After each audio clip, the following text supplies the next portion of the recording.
Hey, Margaret. Yeah, Anton? You know what people don't talk about enough? What? The fact that It Takes a Fool to Remain Sane is the perfect song to both introduce Simon as a character and establish what he means for Willa at this point in his journey.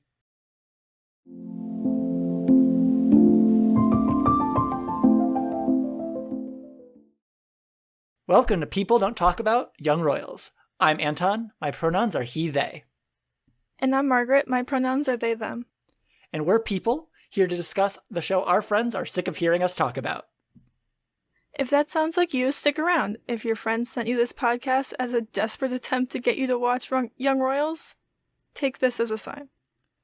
Go watch Young Royals, then come back to this podcast. Anton, what are we talking about today? Today, we will be having a plot discussion of Season 1, Episode 1, focusing on the relationship between Wilhelm and Simon. Hell yeah, let's get it. That came from the heart. I need you to know that. I believe it. In this discussion, we won't be summarizing the plot of the episode because we already did that. If you want a refresher, head back one episode in our feed to our most recent This Week in Hilarishka for a full breakdown. This episode discussion will likely be all over the place, so strap in. You've been warned. Truly. Yes. After that fun little disclaimer, I guess I will get into what I mentioned in the cold open, because, my God, I have had some thoughts about It Takes a Fool to Remain Sane for the past week. I mean, for the past forever. But, yes. So I think I just want to start this discussion with... I mentioned in our summary episode, actually, towards in our little as a treat commentary that we let ourselves have at the end, that It Takes a Fool to Remain Sane that basically kept me watching Season 1 until the end. And it only is better in hindsight, although this podcast isn't really about hindsight because we're only going episode by episode. But those of you who might be listening to this podcast who are only watching us episode by episode, I mean, I don't even know who would do that, but if you are, that's cool, and you're a real one for that. But regardless, my God, I don't know, yeah. If there eventually are those of you who are doing that, let us know on our Instagram. But basically, that is just to say, for those of you who are probably listening to this, having watched, we're recording this episode only when Season 1 and 2 has come out. So if you're listening to this episode, when we only have Season 1 and 2, and you've listened to all of it, we're only going episode by episode. So we only have episode 1 to go off of, and we're going to try to discuss only based on the episodes we've covered so far.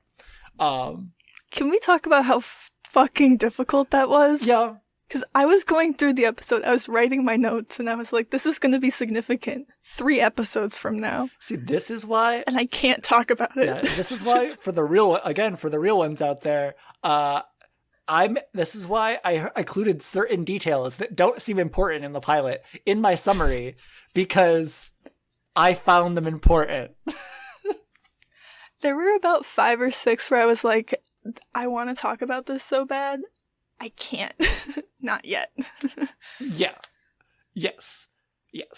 Thankfully, that is what future discussions are for, and that is what our Season 1 discussions are for, about the entire season. Absolutely. Sorry. But anyways, It Takes a Fool to Remain Sane. No, you're good. I am... That was both of our faults. There's gonna be a whole lot more of that. But, yes. My God, summary episodes, to the script, us just trying to get through it. Discussion episodes, we're feeling it in our heart. Pray for us. This is all about bone feel. Exactly. All right. So basically, my thoughts about It Takes a Fool to Remain Sane. Like I said in the cold open, I feel like it really represents Simon really well, as a character. But, to back up,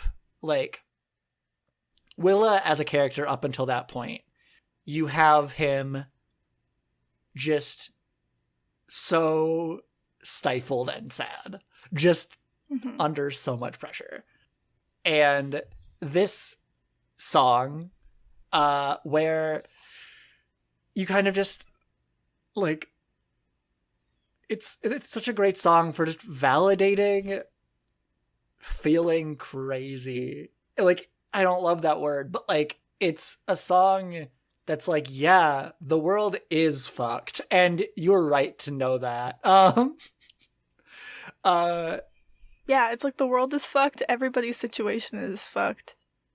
And it's okay to feel like that. Yeah. And it's a song that really, it's such a Simon song, is the thing. It's such a Simon song. Like, I know, like, we haven't got, I guess, to be fair, we haven't maybe gotten enough of him in this pilot episode to know that, but like, the real ones know. This is... I just realized I've been calling the real ones both the people who are listening episode by episode and the people who've seen the entire thing. Everyone's a real one. Anybody who watches Young Royals is a real one. Yes. But like, he doesn't give a fuck. And that's really what I'm trying to say. He has such he's so confident and assertive in himself. Yeah, 100%. And that is the thing that Villa can't even imagine being. Yeah, he's like everything that Willa wish he was personified. Like every trait he wish he could possess, Simon has. Yeah. And I think that leads right into like a little point I have here. That I sometimes, especially earlier on in my relationship with this show, fell into the trap of, I think, is like being careful about not like framing Simon as a symbol, thinking of him as a character and as his own person, because like we get like the first episode gives us a bit more of Villa than it does give us Simon. Yeah. And because we get Villa first and we kind of see Simon for the first time through Villa's eyes, I think it's very tempting to kind of see all the things that Simon means to Villa. But I think later in my discussion, I really want to get into what I think Villa means to Simon.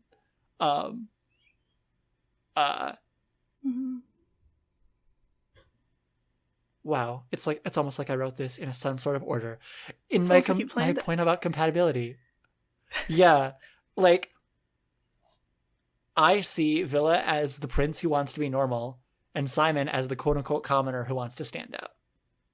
I got chills. I've read your doc, and I just got chills. That's like 100% it. And like, I'm probably going to be coming back. This is going to kind of my big point with the episode, I think, that I'm going to be coming back to in a lot of the different ways. But like, I mean, with Villa, the fact that he's a prince who wants to be normal, like he legitimately says it in like his like second scene. Like I'm like, we learned this from like his everything about him in this episode. But specifically with Simon, I think he's honestly a little bit more guarded even to the audience in this episode. 100%. But I get that I read this point of him wanting to stand out from the choir scene, which one of my favorite reactors on YouTube, shout out Brittany from Gay Watch. She called this something like, that's a fucking character introduction, or something like that. Because it is. It's so perfect. Yeah. And he doesn't even say a line of dialogue. And you know who this man is. Yeah, it requires no dialogue other than the song lyrics, which aren't really dialogue. Yeah. I mean, they act like it, but they're not true dialogue. Yeah. And his reaction to... It's Vincent. No, Vincent. Yeah. It's Vincent. Yeah. Vincent being like, sing louder. And him being like, bet. And then he does. Yeah. Yeah. And I want to kind of bookmark this for our episode about acting. But like his facial expressions from that like, in one way that's a defiant act, but in the other way, it's also an act to just, like, wrest the attention back from the audience. Like, Yeah. Vincent, in his own way, was trying to steal Simon's spotlight, and then Simon wouldn't let him. Mm-hmm. Oh, 100%. Simon's like, this is my time. You're not taking this from me. It's literally my thing. My solo, bitch. Like, be jealous exactly. on your own time. And then I only kind of know what I mean by this. All right, let's hear it. But, like, I wrote that like, I feel like I see this in the scene with Mika, but really I think I'm really talking about me seeing this in, like, the consequences of the relationship we see in that scene. In some way, maybe consequences isn't the right word, but, like, I can't totally ignore the trauma that Simon obviously endured in childhood. Yeah. And not think that has something to do with his desire to, one, not take any shit, and two, like, he wants to be seen. Oh, 100%. And heard. Yeah, like, on a super serious note, having a parent as an addict, it does several things to you. One of them is hoping eventually you can be good enough. And realizing that maybe if you excel at something, you will be. So I think that could be playing into some of Simon's thing. And also wanting to fly under the radar enough that you're not victimized. Does that make sense? Like, yeah. I think, because it's very clear that Mika is, like, has been physically abusive. We see that in Simon's reaction to even, like, any physical contact with his dad. Yeah. And being, like, very standoffish towards people. Like, I think you can see all of that in this first episode with him. Yeah, I would agree. It's interesting because I've never thought of Simon as a character who flies under the radar. But I think he does in his own way. I think he picks his battles. Yeah. There's a point at which he kind of is like, I think it's easy to kind of flatten him and say that he's just combative as a character. Because partly because a lot of his scenes in this episode are of him arguing with people. Or at least his most iconic scenes.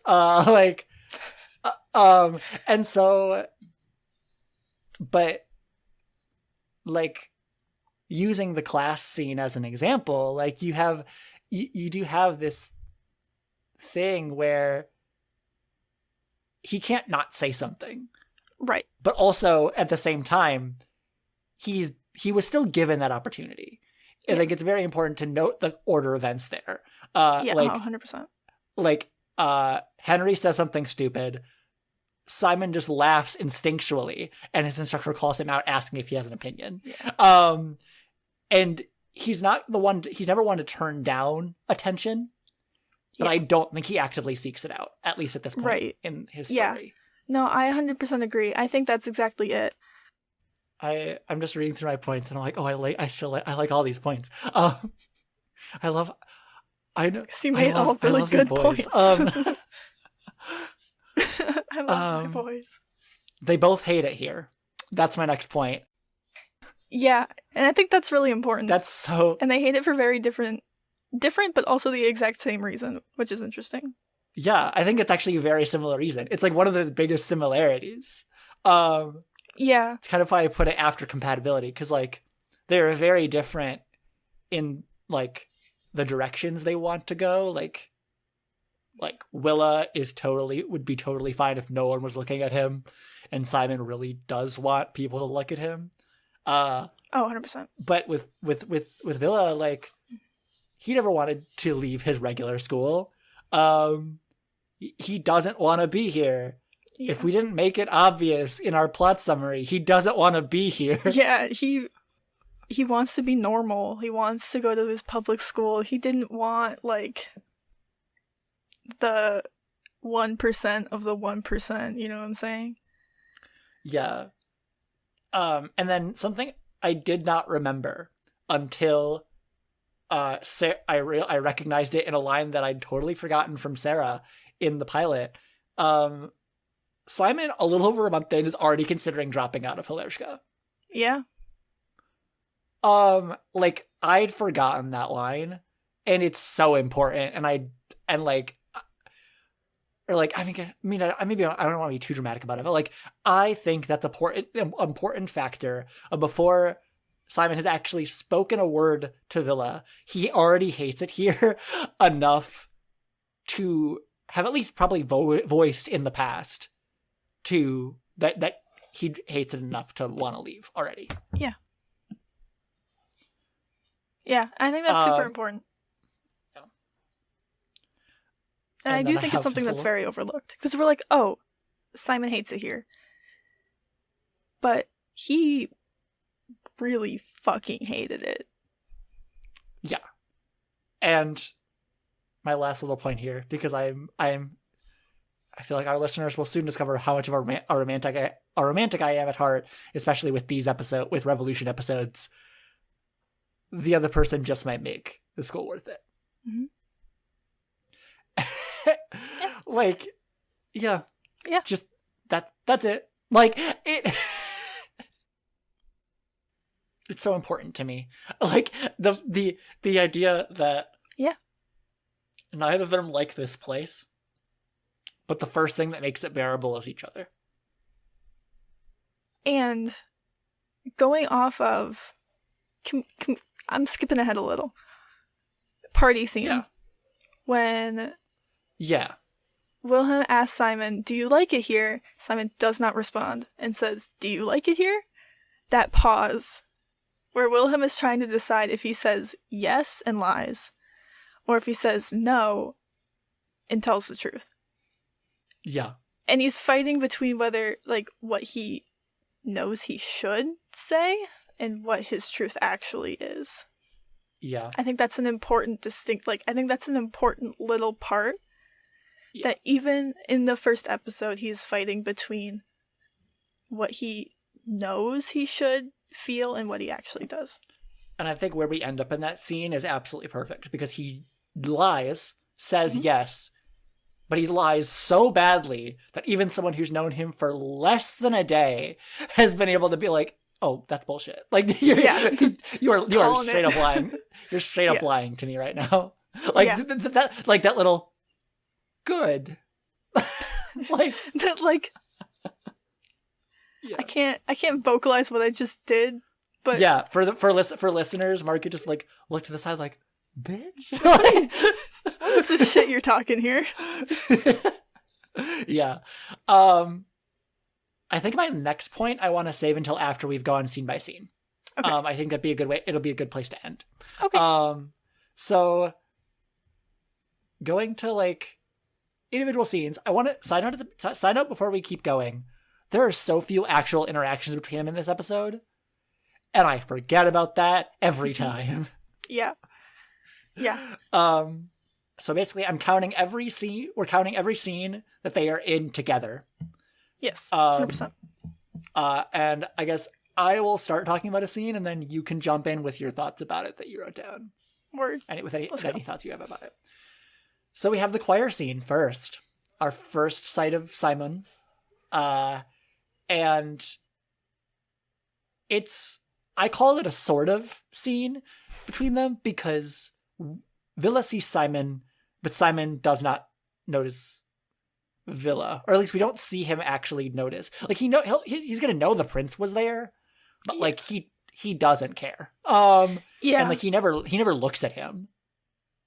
Yeah, and I think that's kind of important because we see a little bit later that it's very clear that he does not give a fuck about the royal family. Mm-hmm. And I think that's part of what Wilhelm likes about him, but that's later. That's a later scene. It's very clear that he does not give a fuck about the royal family. And so I wonder whether he just, like, doesn't even care that they were there. Just, like, whatever. I'm just here to sing. Yeah. I have a lot of questions that we can discuss, but I think that'll be for the point that we skipped. So, but I see here you have a point about the smile. Okay. Yes, because I have watched I've probably watched the first episode of season 1 about 20 times since this calendar year started. For listeners, it's currently March 23rd. That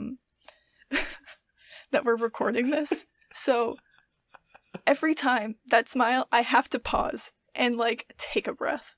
Because this boy, who has definitely had media training since the womb, right? Like, his entire life has been in front of a camera. He definitely has had more media training than we can ever fucking imagine. He couldn't even bring himself to smile for more than 5 seconds, and it was like the most non-convincing smile in the world when he was getting his picture taken. Like, you remember that smile? He just went... Yeah.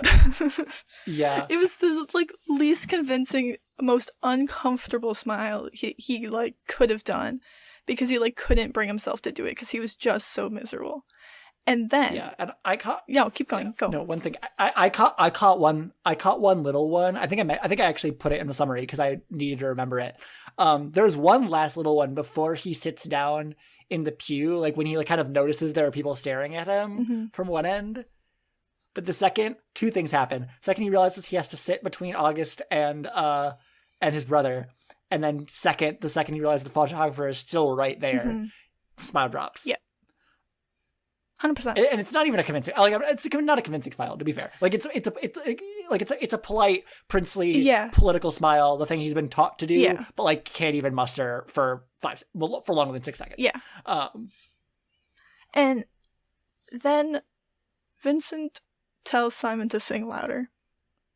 And his face when Simon starts singing louder and, like, really owning that song, he's glowing.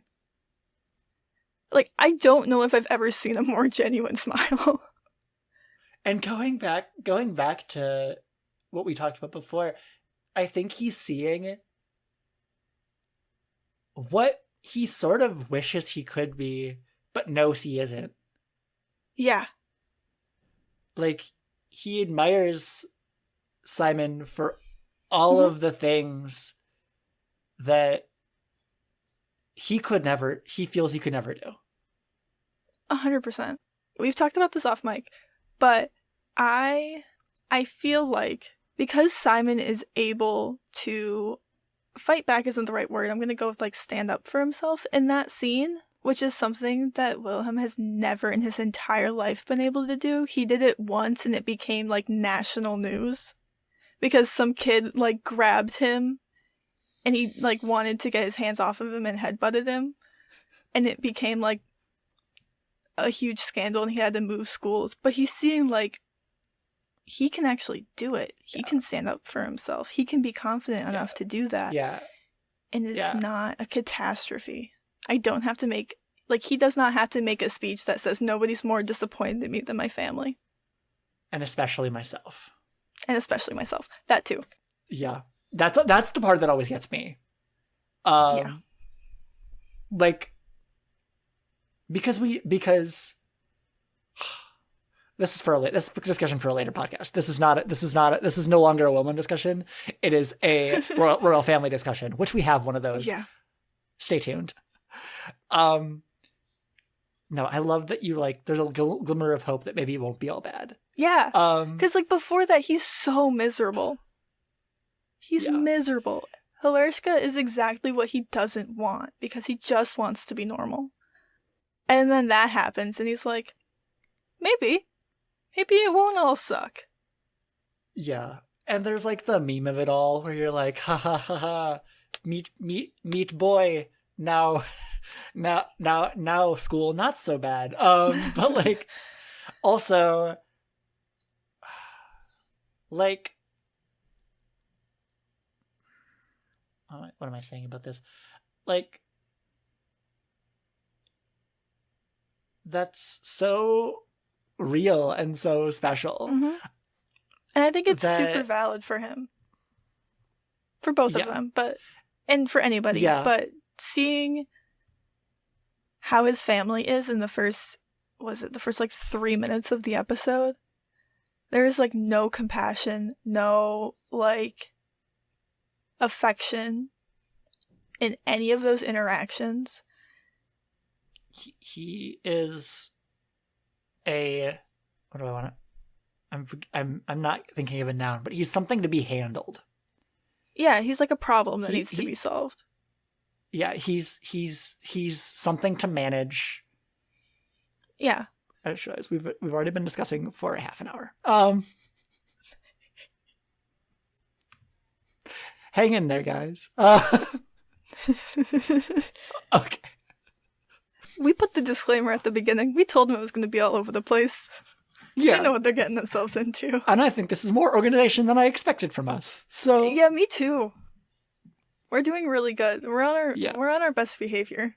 Yeah. All right. We spent so much time on a scene that's only sort of a scene about them. But we need to talk about lunch now. No, sorry, in class. I skipped it. In class? Okay, let's talk about in class. Because chronological order. So my question about this, I know you, is what do we make of Villa's experience of Simon's speech? Because in some way, this scene is sort of from Wilhelm's perspective, but we don't realize that until the end of the scene, really. Like, it's shot from Villa's eye line. Watching it back, I feel like I always remembered having a much clearer picture of what Villa's thinking in that moment, but now I'm not entirely sure. Like, over the course of that speech, I know you kind of mentioned like the ups and downs of that speech, so I guess you can take the start of this one. Yeah, I think this isn't what Wilhelm is thinking, but I think it's important to note that Simon like sizes him up before he says it. He looks him up and down and is like, "Yeah, I'm about to rip this boy's family apart." Oh yeah, for those of us who don't know the episode as well as we do, we're talking about the line where Simon says, "We all know who the biggest welfare receivers are." Yes, sorry, that was important to note. Yeah, you're good. And I think that's important, but I think what happens after, when Wilhelm like kind of looks around and like smiles a little bit awkwardly, I don't think that he's like feeling bad about him. Like, I don't think that he's upset about that. I think he's probably like, fair. Or he's like, I can't talk about politics. I'm not allowed to talk about politics.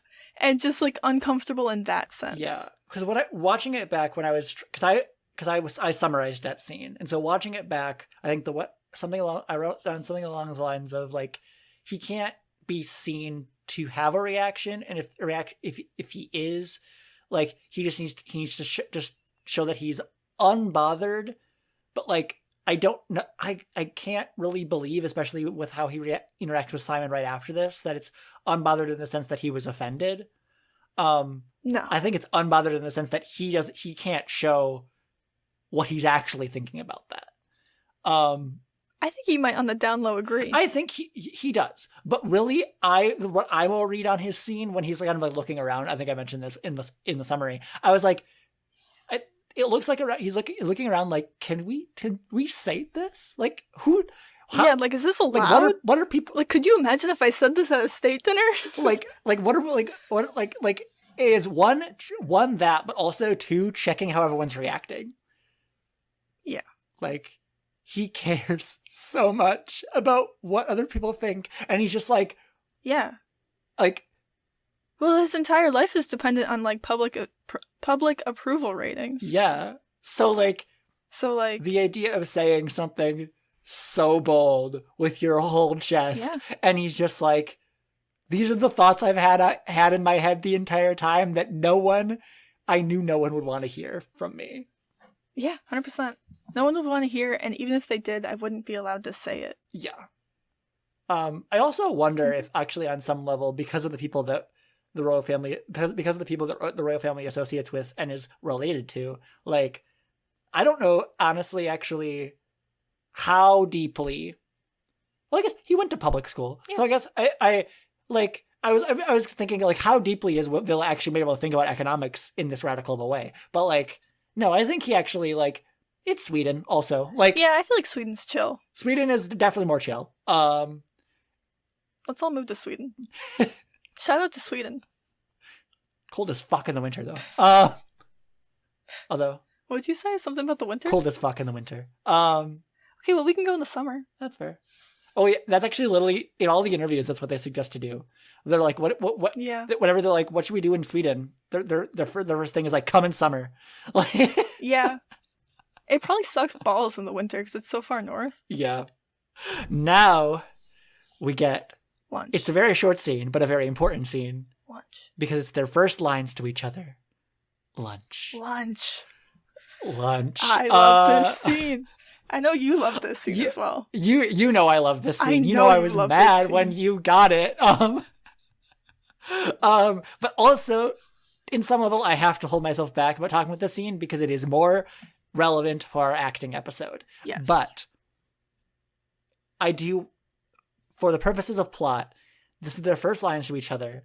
And the fact that their first lines to each other are Villa accidentally being presumptuous about bringing Simon's defenses up speaks volumes. Yeah. Just like the idea of Villa immediately stumbling right out the gate, saying something, having to take it back, and immediately just like getting Simone to like lash out because he's already not. I think that lunch is probably one of Simone's like least favorite part of the day. Probably. Because he has to be with all the Because like boys he hates. Yeah, he has to eat, and he has like there's no one to facilitate in there. Like, I can't even remember if Goran, the housemaster, is there during lunch. I don't think he was. I doubt it. But even so, like, it's not like Goran's gonna really stick up for Simon. Like, like you see him before Wilhelm walks over. He is hunched over, like head down, like do not interact. Yeah. When I have to be with these people. Yeah. He is like, I am just trying to get through this like 30-minute lunch period. And like, thankfully, they don't even want to talk to me anyway, so it's not like I'm trying to avoid their attention. All I have to do is just do nothing to upset them or nothing that will be out of the ordinary. Yeah, and then I'm going to go sit in class. And then Villa. Enter Prince Wilhelm asking him why the fuck he's there. And he's like, really, dude? Enter really? Prince Wilhelm. He's like, us non-res students have, to bro. eat somewhere. And Villa's like, oh, shit, no, I made him mad. I mean... And the thing is to Wilhelm, what he said probably wasn't even... Like, it was not meant to be anything mean. It was just genuinely like, hey, I didn't know you were in Forest Ridge. Yeah. I think you're dealing with two things there. One, Wilhelm doesn't know how Simon's going to take things. But also, generally, an ongoing issue with Wilhelm is that we don't really see that much in this episode, so it's somewhat spoilery. But, like, he sometimes has an issue not seeing things as... from other people's perspective. Yeah. He has issues being able to not believe that what he's going to say is going to be taken the exact same way he meant it. Yeah. And which I don't think we can really blame him for that. No. Like, it's not great as a character trait, but being a prince where you have like a staff that bend to your whim, that's going to give you no it's going to give you no practice in empathy. Yeah. Like, his entire life, the only time he has to apologize for something is if it becomes a scandal. Like, if he snaps at one of his staff, he doesn't have to apologize for that. Yeah, he doesn't have to apologize. The only person he has to apologize to are his parents. Yeah. And maybe Eric, but that's a decency thing, not an obligation. Yeah. Even, like, the people who are called his peers, they're not really his peers. No. Because it's like a completely different... Like, he would never be expected to... Like, I'm thinking specifically of the scene where Goran just like singles him out at the previous night's at the dinner previous to this lunch, and he's just like, we have a new student. Make sure you make the prince feel extra welcome. Mm-hmm. And oh my god, his pain in that scene. He cringes. He hates it. He hates it so much. And like, but also, so we begin with him bringing Simon's defenses up, which is important as the first like little beat of this scene. Yeah. But then immediately after that, you get something that Simon wasn't expecting, mm-hmm. which is Wilhelm actually introducing himself. Yeah. Like, the sort of humility that immediately shows that he has. Mm-hmm. It makes him a person again. It upends Simon's expectations of him. 100%. And there's no way, if Wilhelm wasn't like who he was, and said, I don't think we've met, I'm Wilhelm. If he didn't say it like that, I'm not even sure if Simone would have actually bothered to give him a response with his own name. No. 100%. I agree. 100%. Like, if he had just been like, if he had just tried his best to apologize, like, I honestly, I don't remember if he apologizes for assuming, or because he also didn't mean it like that, so he doesn't really think he needs to. I don't think he apologizes, but I think he very visibly feels bad. He does. But he also doesn't think to apologize, which is, I think, is still important to recognize. It is important to know. But yeah, but then like if he had just gone straight from that into what is your name? Yeah, that would have been arrogant. And like basically assumed that Simon already knew him. Yeah. And like there's no way that Simon doesn't know who he is, but him saying like, my name is Wilhelm, what's your name? I don't think we've met. Which is the thing that makes it so important, because it's like, I think it's a moment of showing rather than telling, where we already heard Wilhelm say that he wants to be normal. Mm-hmm. Case in point, he introduces himself like a normal person. Yeah, I fully agree. Like, he is like, oh, we haven't met. And like, he actually knows enough about polite conversation with an equal, or is at least making it up as he goes along, by being like, yeah, I will give my name so that he will give his name. Yeah. Like, it's also this really interesting thing where, God, I'm thinking about the scene way more deeply than I ever have before. But it's like, he's like, I want this other person to know me, mm-hmm. but not in the way that other people know me. Yeah, and because I think it's important that in a formal setting, he would most likely have to introduce himself with his title. Mm-hmm. We see that he hates his title because he cringes whenever anybody calls him Prince. Mm-hmm. But he very obviously introduces himself like a normal 16-year-old. Yeah, he's like, I'm Wilhelm. Yeah. And like, I don't know, just that thing of a lot of people know him. A lot of people, quote unquote, know who he is. As in, oh, mm-hmm. that is the second son of the royal family of Sweden. That's Prince Wilhelm. Yeah. But he wants this other boy to know him. Yes. And so he introduces himself. And that's a distinction that nobody else has gotten. Yeah. No one else has received that distinction of Wilhelm wanting to, or if they will, I think it's pretty much always because they are related to Simon. Yeah. In some way, like either friend or family. 100%. Even the night before, when he's talking to the boys in Forest Ridge, trying to figure out like what the schedule is, he doesn't go, I'm Wilhelm, what's your name? They offer their names to him. Yeah. And they're like, well, these people already know who I am, so they would just laugh at me if I introduced myself. Yeah. And like, the fact that Villa is that humble enough to introduce himself. Like, I think that does a lot for Simon's first experience of meeting Wilhelm, because it immediately pushes him into a different category of person than he thought before. But then it immediately gets ripped away. Yeah. Because August calls Villa over, and Villa just leaves. But before that, I think it's important that we say, because when Wilhelm says, like, I like what you said in there, you can see all of Simon's defenses melting away. Every single one of them. Yeah. Yeah, you're right. You're totally right. I totally skipped that. You're right. Like, Wilhelm says that one sentence, and Simon is immediately grinning down at his food. He's like, he's not defensive. He's not being standoffish anymore. Like, I read it immediately as turning into amusement. Yeah. He's amused by this prince. Yeah. Who said, hey, I'm also on your socialist bullshit. Like, he's like, remember when you shit-talked my family? I agree.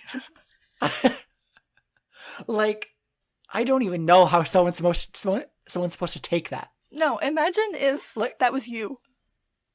Like, how the fuck would you respond to that? How would you interpret that? I'd be like, I think I'm in love.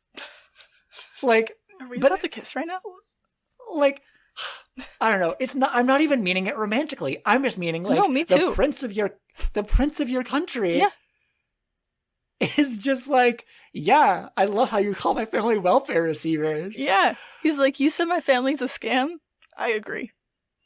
I'd be like, everything I thought I knew has fully gone out the window. Yeah. But then you get a little bit of Simon coming back because, and you get a reminder of who he is because he's not going to just let a comment like that go. Mm-mm. He's like, well, why didn't you say anything? Yeah. And he's like, I'm not allowed to speak about politics. And that's the first little reminder of who he is. Yeah. And then August is the second. Yeah. And I think it's also the first time that Simon sees that he's not allowed certain things. Like, there are restrictions. We're going to talk about this in the Royal Family episode. But he might have privilege, but it comes at a cost. Yeah. And I think this is the first time that... It's definitely the first time Simon sees it. It's one of the clearest times that we see it. Yeah. Besides the, like, being forced to make that apology video. It is the first time that Simon sees that Villa's life isn't perfect. Yeah. And it's the first sign of many. And it's hard to grapple with, I think. Yeah, and it's the first sign of many. And it happens so fast, but it still happens. Mm-hmm. And, okay, I will be probably talking about this at length in the acting episode, but I have to give an honorable mention for the fork. Okay, as my little preview of my thoughts on this fucking fork. August calls Villa over. Villa drops his fork off his plate and has to catch it in midair. And then looks back to see if Simon saw. Yeah. And Simon kind of does, but he tries not to let Villa know that he saw. But he does smirk down at his food. And I remember the first time I saw that scene. Because I paused it. That might be the first time I paused the first episode. Was not until that scene. Because they were so cute, I had to scream. Really? I had to scream. Like, it was so cute. I don't think it gets enough attention because it's so, like, quick. Yeah. And I think I also rewatched it at least 3 times before I continued the episode. Good. Like, everybody go rewatch that fork. Oh yeah. It's so fast. Yeah. But my God, like, that is, I think, maybe a hot take. On Simon's end, I think that's the first spark of liking Wilhelm. Yeah, I think you're right. I think that's why I had to watch it. I think you're right. That's why I watched it so many times. Because until that point, he's like, oh, this guy isn't as bad as I think he is. Yeah. But that's the first sign of him, like, not even being able to stop himself. Being like, Yeah. this fucking guy. Like, this idiot. This awkward little little boy.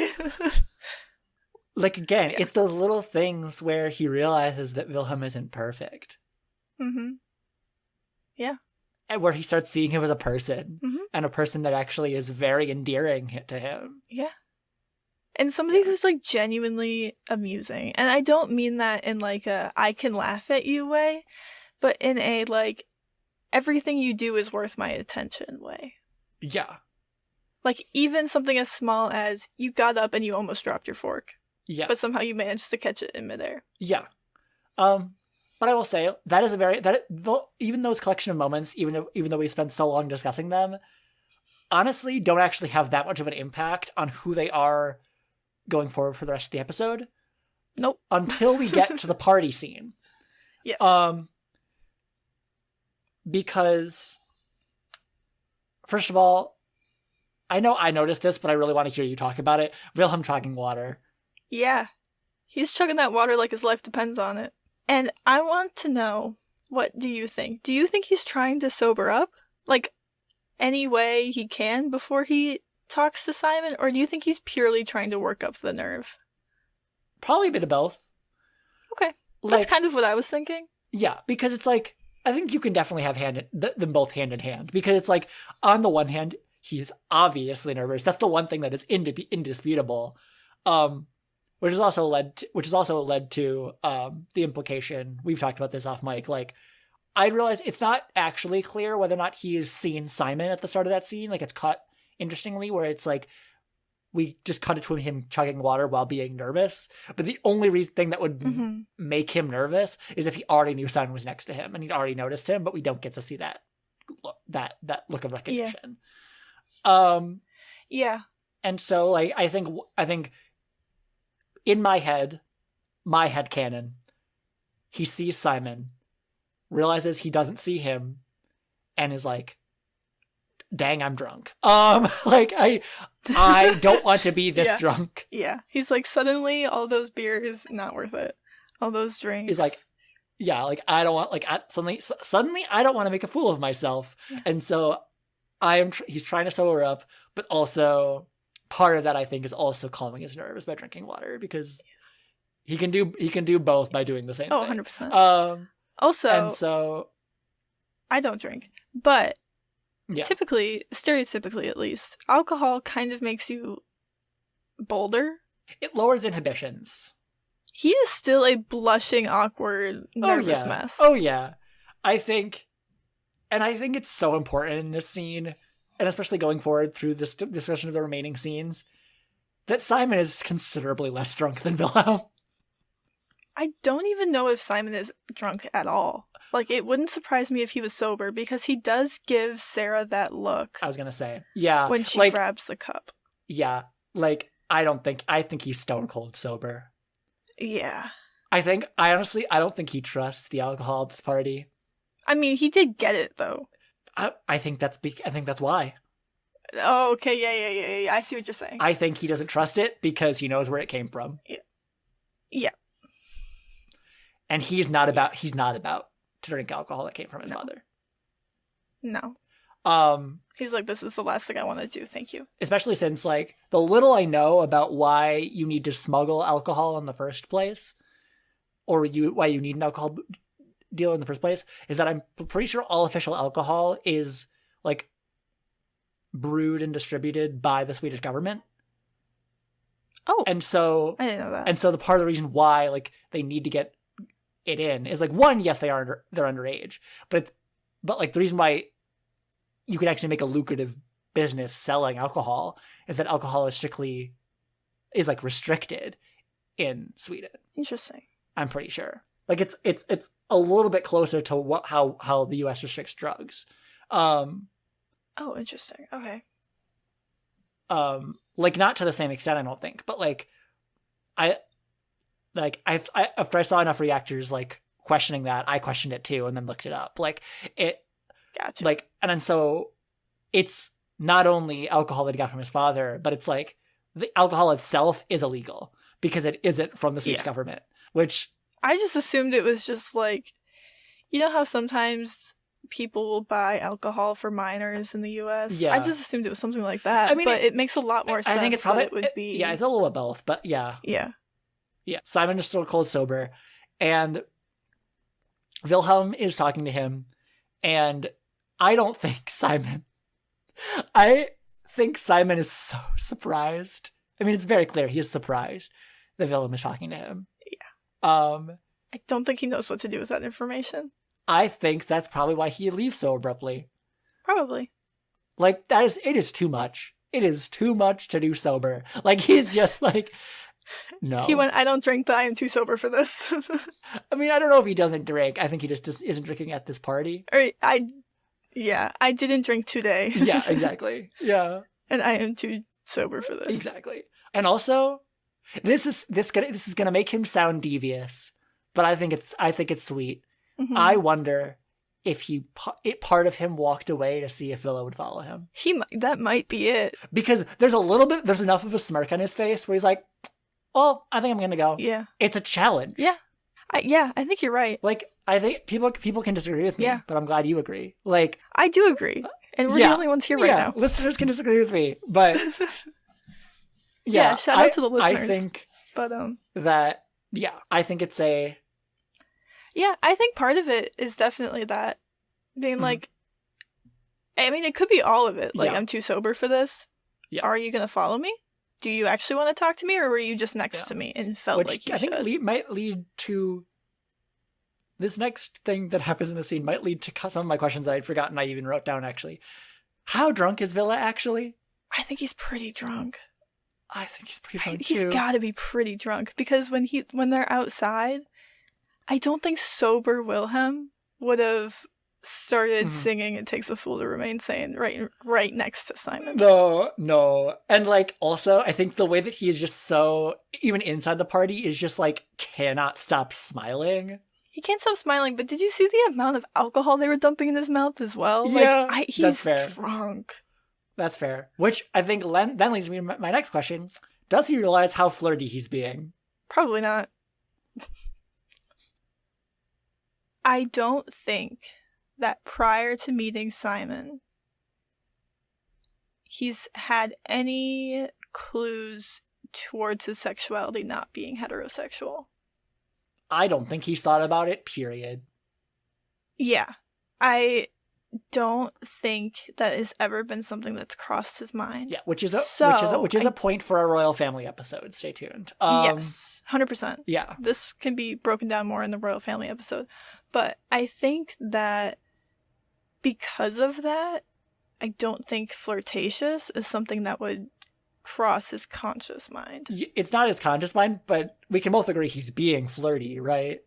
Oh, without a question, he's flirting so hard, but I don't think he realizes. No. Or at least consciously goes, I'm gonna flirt with this boy. Yeah, I can't remember. My brain is still sort of when they're in the party. And I actually can't remember. What do they talk about in the party before Simon leaves? Like... hang on, I have Netflix up. I can pull up those closed captions. Also, well, actually, I also have our summary doc handy. I think they might just say hi, to be honest with you. Mm-hmm. Oh, okay, wait, I have it. And and Villa asks how he's doing. And then... Simon's like, I'm good. Yeah, and then... I gotta go. Dips. Yeah, so...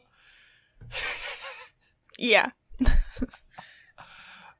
And then he's out of there. That shows why I don't remember it, because it's not a very content heavy conversation. Yeah. But that whole thing is just so full of subtext, because that scene is not made by his dialogue. That scene is made by the pauses in between the dialogue.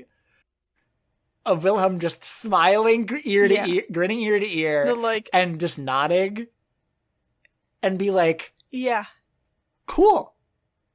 Yeah. Really good. What can I say to make you keep talking to me? What do I say next so that you'll stay right here? And then it's like, shit, I waited too long. Now he's leaving. And then it's like, no, come back. I'm gonna go outside. You wanna come? Anta. Yeah. I don't know the Swedish word. Spoilers. Margaret has learned a little bit of Swedish. I don't know any Swedish. Spoilers. I had a 3-month Duolingo streak because of this show. Yeah. I hyper focus. Yeah.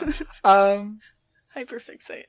No, but I think it's so important that Villa doesn't realize how flirty he's being, but this is a question I have, but I'm going to say my answer right after my question. How much does Simon realize what is going on? I think he realizes exactly what's going on. I think he knows exactly what's happening. He knows exactly what's happening.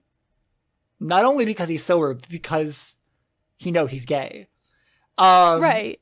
He knows he's gay. He's definitely had feelings for somebody probably before.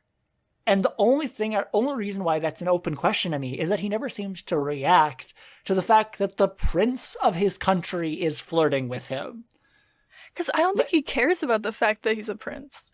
That's fair. Because, I don't even think that's something that goes into him factoring this, his situation in his head. I think he's just I think for him to actually consider it in his head, he basically has to just kind of disregard the fact that he is a prince. Yeah, he is the prince. Also he is the prince. And yeah, and Villa, but also Villa has done enough, I think, to make Simon kind of forget about that.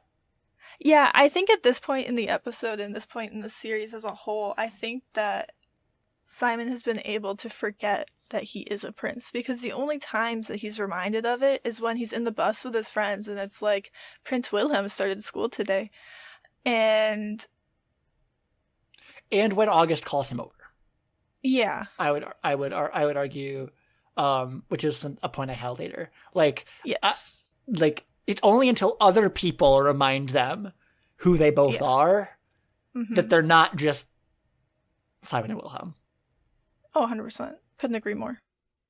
And I think even if there was a fraction of Simon's mind that wasn't aware that this was flirtatious, I think the second he starts going, when August and Vincent and people are like, where's Wilhelm? Did he leave making out with somebody? He better not be with Felice. And they start calling his name. The second that Simon starts going, Wilhelm, Wilhelm, he knew. He knows. He knows exactly what's going on. And he's he's using it as a flirtatious weapon. Yeah. Does that make sense? Not malicious, but very flirtatious. Before we get to my last point, when Simon enters the party and we hear August's voiceover say, keep your friends close and your enemies closer. Mm-hmm. I've thought about that a lot the past week. Yeah. And what specifically are you thinking of when you say that? I mean, the meme answer is Willa going, okay, bet. Promise? Promise? I think it does a lot of things because it reminds Wilhelm once again who Simon is in August's perception of this world around them. Mm-hmm. But it also makes them but it also, again, in a way, it makes Simon hotter, okay? It makes Simon hotter to Wilhelm that he is the enemy. Yeah. Because Wilhelm hates his life. Yeah. Yeah. I think I think you're right. And that's the goddamn show. And I think part of it is sort of that, forbidden love. I'm not going, full Romeo and Juliet here. You're the English major, not me. No. But it falls under the forbidden love trope. Oh, 100%. Societal factors, mm-hmm. Placing obstacles between a couple getting together. Yeah. Okay. Before we get to my last thing, do you have anything that you want to add to? Oh. This might be more for Love Among Royals, or maybe just Simon's character episode. Mm-hmm. But the bus scene. So him and Wilhelm, they're not even in the scene together. But it's something that I picked up on. Because his friends are like, do you have to wear this uniform all the time? And he's like, no, only because Prince Wilhelm started today. And then they're like, they kind of make fun of him. And then Abe goes, like, have you seen the gif of the fight? Or no. Rosh says that, but Abe says he seems like an idiot. Or what does it say? Hang on, I wrote it down. He seems like a bit of a loser. Yeah, this actually does kind of lead into my point, because I tracked what I see as their evolving perceptions of each other throughout the episode. I'll go character by character, and then we can kind of discuss point by point, because I love this development that we get in a single episode. Villa for Simon, about Simon. Simon goes from the cute boy in the choir to the passionate socialist to Simon. That's underlined in the doc, to the only person I want to hang out with right now, who doesn't seem concerned about being found, and also grins at my panic at Nils' making out with someone comment, who really wants to get them to find us, apparently, and something I didn't write down, but obviously is the thing, who I really want to be kissing right now. Yeah. They're saying that I'm kissing Felice, but really, I would love to be kissing Simon. Yeah. But I'm too drunk to know what that means. But then Simon for Willa, which this is almost more interesting to me, probably because that's probably why I wrote more about it. Yeah. He goes from, Villa becomes the loser prince to the weirdly yet endearingly humble prince who is also way more of a part of this world than I am. Mm-hmm. To the prince who seems willing to talk to me, to a guy who liked my singing and noticed me, who is clearly lying about liking it here, who is now putting a hand over my mouth and worrying about people finding him, and looking panicked about people thinking he's somewhere making out with someone. Yeah. Like, first of all, that's on this pilot being stacked as fuck. This pilot is dense. It's so dense. That's why we got 13 episodes on the pilot. Spoilers. Yeah, sorry. Stay tuned. Yeah. Shout out to the listeners. Shout out to the listeners. The real ones, the people who listen to all 13. And so, yeah, to your point about the bus, what Ayub says, I know because I summarized this scene, is, does the prince seem is the prince as much of a loser as he seems? Yeah. And like, Simon just says, I don't know. It depends what translations you use, because the English dub is slightly different than like the closed captions. Yeah. Which is kind of a theme. The closed captions is like, he seems like a bit of a loser. And then Simon just goes, I don't know. Yeah. Because, well, just looking at his face there, I think it kind of communicates, I don't know. Yeah. He's not, it's not a question he's thinking about very deeply. Right. And they haven't even interacted at that point yet. No, they haven't. Like, we have no even inclination that he, like, even cataloged which person in the audience while he was singing was Wilhelm. Yeah. Because he never, they never made eye contact. He probably did. Probably. I mean, we can assume he did. I mean, I feel like we don't live in a country with a monarchy, but I would assume he's seen a picture of him before. Right. I don't know a ton about the Swedish monarchy, but I know a lot about the British monarchy, and everybody knows those people. But I think just generally, for Ayub's comment to make sense of something that Simon would understand, they obviously have known about the prince enough to know what he looks 100%. Like. There's no way they don't know about the prince. Or have to know what he looks like. Yeah. But I also think it's important to recognize that Simon doesn't disagree with Ayub calling Villa a loser. He doesn't disagree. No, he doesn't disagree, but he also doesn't really entertain that point. He doesn't he doesn't Which I think is double interesting. down or anything, but also I think he's just very. I think we can see in the lunch scene that he's not been in any way inclined to question his previously held assumptions about the prince, just based on the fact that he is a prince. Yeah. Oh, 100%. Because he's still, like, the privileged boy who got in a fight and had to transfer schools. Just that moment of where he starts being weirdly and endearingly humble, but then immediately gets pulled away. And that's, to me, a reminder to Simon, once again, of, oh, he's a prince. And, like, it is the world coming in and being like, yeah, no, you thought. Like, yeah. I don't know why I want to say it's sad. It's not sad, but the fact that Villa, it's weird. My reading on, and you can disagree with me, Villa fell first and doesn't know it.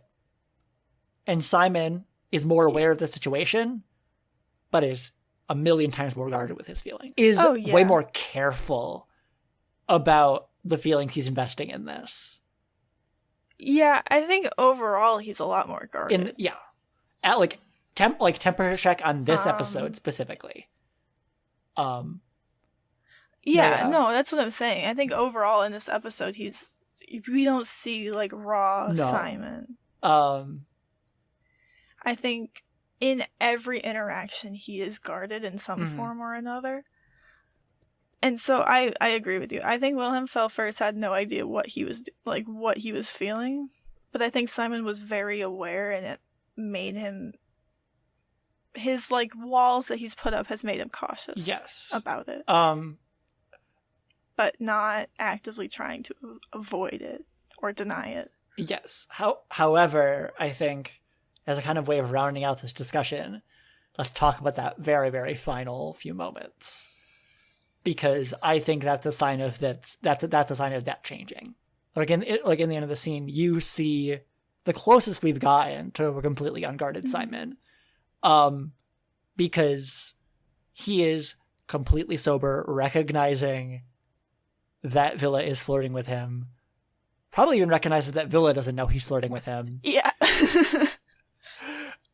But the fact that grin he gives when Nil says, oh, he's probably making out with someone, and Wilhelm just looks panicked, and then Simon just grins back. Yeah. Like, Simon's not necessarily so bold to basically, to imply, like, you can if you want to. Right. But he almost does, basically. Yeah, that grin is like, maybe. Like, he's like, would it be so crazy? Yeah, he's like, would that be so bad? Yeah. And we don't know what happens after the camera cuts. We don't, but I don't know. There's so much to say, I think, about Simon wanting to get caught.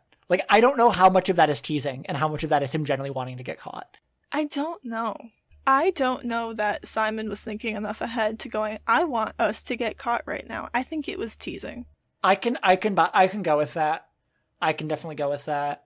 Or at the very least, I don't think Simon is actually thinking it's going to actually happen. Yeah. Because they're already walking away. Right.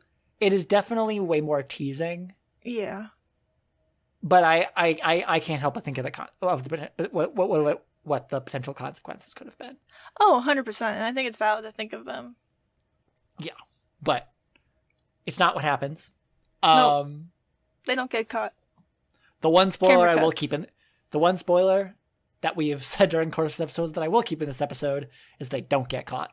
That's not really a spoiler.